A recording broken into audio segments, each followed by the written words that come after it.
Alrighty, good evening one and all. It is yours truly, the Alpha Chad Epic Collector, back with two more epics to show you. First off, I wanted to let you guys know that I finally finished. It only took me like 2 or 3 days to read it, but I read XForce Volume 7, which was this little beauty right here. Volume 7, I just finished this today. It is Zero Tolerance, which I gotta say, maybe I should do like a review video on every book that I read. This was really good. For those of you who aren't familiar, XForce is the John Francis Moore, Adam Paulina run, which I was not familiar with because I was not reading XForce back when this came out. This is 1997 to 1998. So it's late 90s XForce. Really good stuff, actually. Basically, XForce broke away. Well, in order of events, there was Operation Zero Tolerance, which, for those of you who don't know, this dude named Bastion was Nimrod and Master Mold post Siege Perilous, who became like a humanoid robot dude.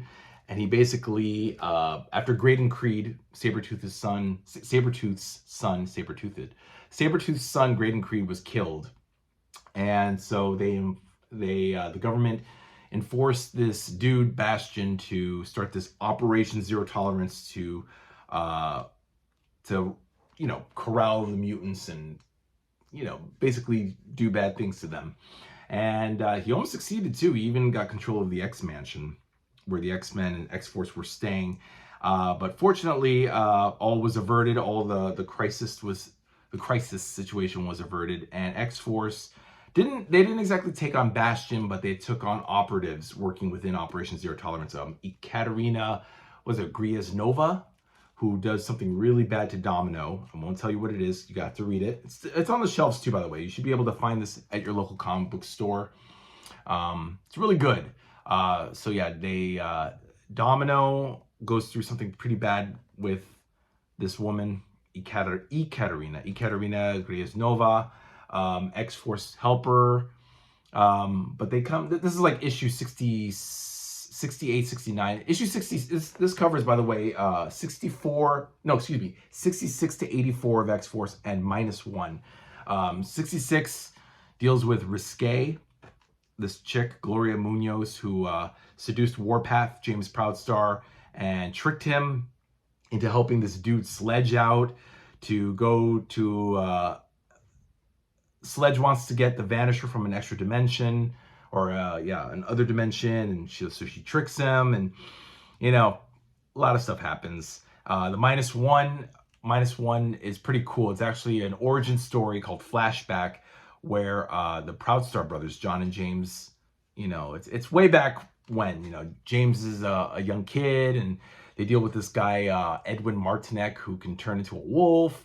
And he later appears in, I think issue 72 or 73. He comes back, and he's responsible for the destruction of James's reservation, Camp Verde, and killing all his family and his friends. But it turns out, should I spoil it? Why don't I spoil it? You guys have to read it, though. It's cool to read. Don't worry about it. If you don't want me to spoil it, turn off this video now. Basically, Strife was behind the massacre. Strife of the Mutant Liberation Front, Cable's clone, was the one who wiped out Proudstar's reservation and killed his family and friends. But this Edward Martinek guy, who appears in the -1 issue, comes back later on and causes trouble for Proudstar. He kills him, and then James ends up in hell to fight Strife, and Blackheart appears. It's really, really cool. All in this issue. And of course, in 68, 69, they deal with Operation Zero Tolerance. Issue 70, they break away from Cable and they strike out on their own. They're like, okay, we're done. Domino takes off because she's got an implant in her spinal cord. Shatterstar and Richter go off on their own to, pull Richter's family from the black market guns, because apparently Richter's family is involved in illegal stuff in Mexico. And also they're gay lovers. But I don't think they revealed that. They didn't reveal that here, but that's pretty much it. They're boyfriends, Shatterstar and Richter. What else? So issue 71 through like 77, 78, they're on the road and they travel all over the United States. It's actually pretty fun. It's pretty fun. Issue 75 is an anniversary issue where they go to the Colossal Man festival, which is like an allusion to the Burning Man festival. But it's really cool, you know. Tabitha, Meltdown, Boom Boom Boomer, Meltdown, whatever.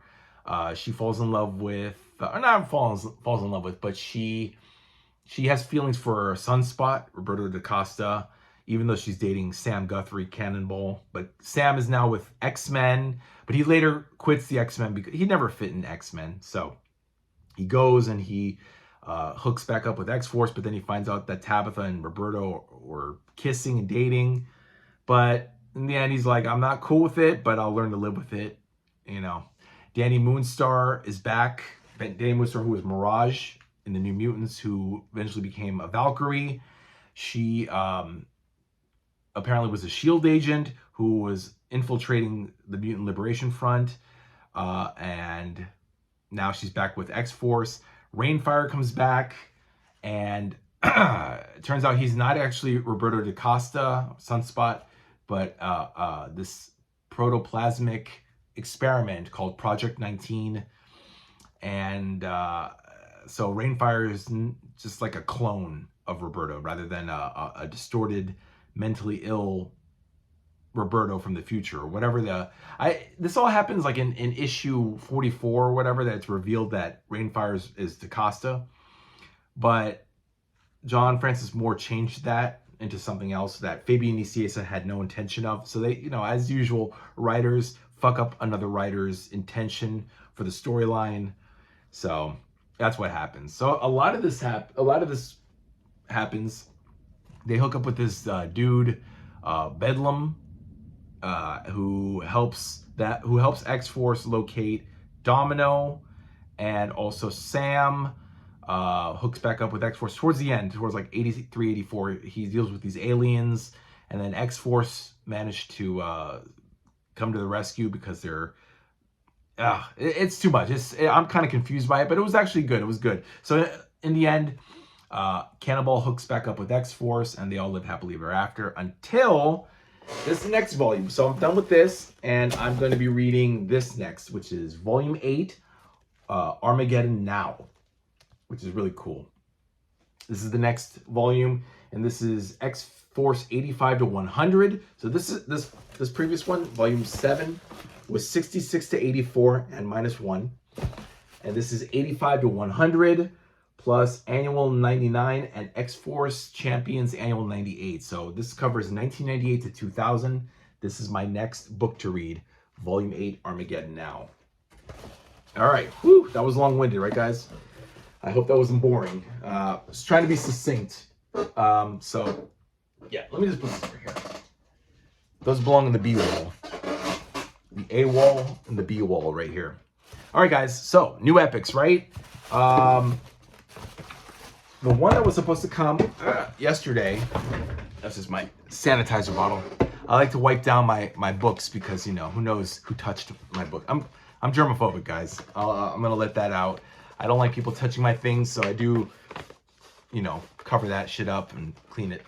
Anyway, so this book was supposed to come yesterday, but was delayed for whatever reason. Or maybe they just fucked up the date that it was supposed to come out. But this is what I thought was supposed to come. Came in today, guys. Hulk Volume 2. The Hulk Must Die. Look at that, guys. From 1964 to 1967. All right. Pretty cool, right? This is the 14th out of 15th book that I need. Yeah, one more, guys. I just need Volume 4 in the hands of HYDRA to complete the Incredible Hulk run. So this is the second to the last book that I need. I'm really happy because this, I forget I think I spent pretty good, but it not too disastrous. It wasn't too expensive to get this. $70, 70. This is going for like way more on eBay and Amazon, and I'm sure also Thrift Books and all these other stores. Totally out of stock on cheap graphic novels, so I'm pretty happy. a lot that I spent on this one, but it's pretty cool. And this one covers Tales to Astonish 60 to 96. So this is when Hulk jumps onto Tales to Astonish. He replaces Giant Man, Ant-Man, whatever. Hank Pym and the Wasp get kicked out of that book, Tales to Astonish, and Hulk jumps in. So it's not yet Incredible Hulk yet. That's not until like 1968 with 102. That's volume 3, which I do have. Volume 3, what is that? The Leader Lives. That's the quad printing, the dreaded quad printing. So yeah, guys, I have 1, 2, 3, and 5 through whatever that's been released. So I just need volume 4. Really cool, right? It's really, really cool. And this is not, I don't have my contacts in, so I'm blind as a bat. Not Brand X. Volume number 3 is also included in this. But who cares about that? Wow, that's like 60 to 96, that's 36 plus 1. So that's 37 issues, 38 if you include Not Brand X, which is only like materials from, right? No, it just says Not Brand and Not Brand End rather than materials from. Okay, whatever. But that's a lot of issues. I know that Tales to Astonish was a split book between what was it? It was Giant Man and Ant-Man was split with something else. I know Incredible Hulk eventually splits with Submariner. Namor the Submariner splits with Hulk in Tales to Astonish. So it's probably 10 pages of Hulk and then the other 10 pages with Namor. But this only collects the Hulk stories, not Namor. So good. It's should be a quick read, just like Strange Tales was like 10 pages because it shared the book with Human Torch first and then Nick Fury, Agent of S.H.I.E.L.D.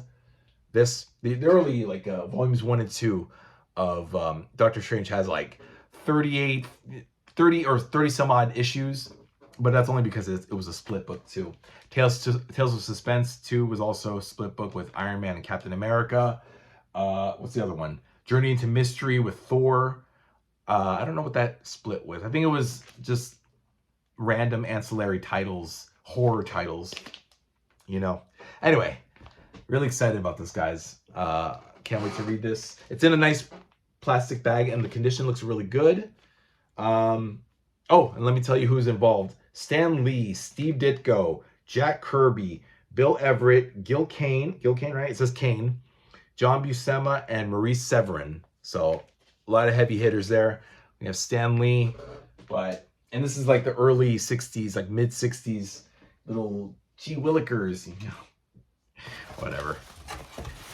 Oh, bless Stan Lee, right, for his horrible writing. But he was a legend, I'll give him that. And the second book today, guys, which finally came in, is Marvel Team Up. No, excuse me. God, I keep saying Marvel Team Up. Marvel 2-in-1, Volume 2. 2 Against HYDRA. Marvel 2-in-1, not Marvel Team Up. But they should release a Marvel Team Up Epic Collection. One day they will, hopefully. Knock on wood. There we go. My desk is made out of wood. So that's pretty cool, guys.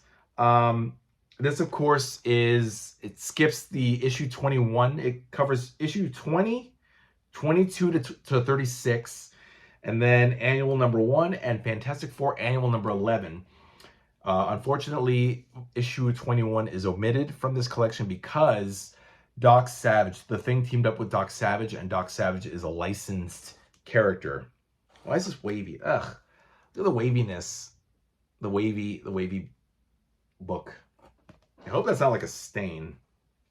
No, it's just Solisco paper.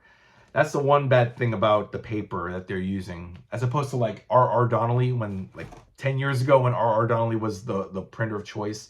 The books never wavered. They were thick, but now with Solisco, it's kind of the pages tend to wave. You know, they're nice and white and clean. Smell that printer ink. So good. I love that smell. That's right. Smells good. You can get high off it. No, I don't know. I don't know if you can get high off it. But yeah, guys, so this finally came out. And interestingly enough, yesterday I got the Master of Kung Fu Volume 1. So this goes right next to, and you'll see it when I do the short of filling in the gaps. It goes right next to Volume 1 of Master Kung Fu. So this right here, I have Volume 1, right? Volume 1 of Marvel 2-in-1. Look at that. And Volume 2. So these two I'm going to read back to back, which I'm really excited for. Oh, I just realized This has a ding. I dropped this book. I dropped volume 1, and it has a ding at the top. Oh well. It's pretty cool. Actually, one of the comic shops here in New York has the first print or the first edition of this, which is way thicker. I think I should have bought that one instead. I should have bought the first edition. This is the second edition. Yeah, it got banged up and dinged up. Not too badly, but you know, I don't know. In my opinion, I think the early ones with LSC and R.R. Donnelley more specifically, were very durable and thicker. But the books were like this big. Same amount of pages, but thick. Whereas this one is much thinner because it's thinner paper, but weaker quality. Anyway. All right, guys. So that's about it. I'm going to put these away. Yeah, once again, Marvel 2-in-1 Volume 2, almost said annual. And Hulk Must Die. Hulk Volume 2. Look at that. 2 Volume 2s, guys. Hulk Volume 2 and Marvel 2-in-1 Volume 2. Really cool stuff, right? All right, guys. More books are going to be coming in the next couple days. Whoops. So we'll see. We'll see what comes in. I'm probably going to head off to bed. I'm very tired. But we'll have some more coming. I think there's like 5 more books coming in. And hopefully I can get Volume 4 of Hulk. Once I get Volume 4 of Hulk, guys, that's it. I will have collected every single one of the epic collections that have been released for the Marvel 616 characters. So I'm really excited and happy about that. Yeah, I'm at 277 now. So 270, these two is 272. So I have 5 more books coming. That'll make it 277. And then one more, which is Hulk Volume 4. I hate to repeat myself, but just put it in your brains. Hulk Volume 4.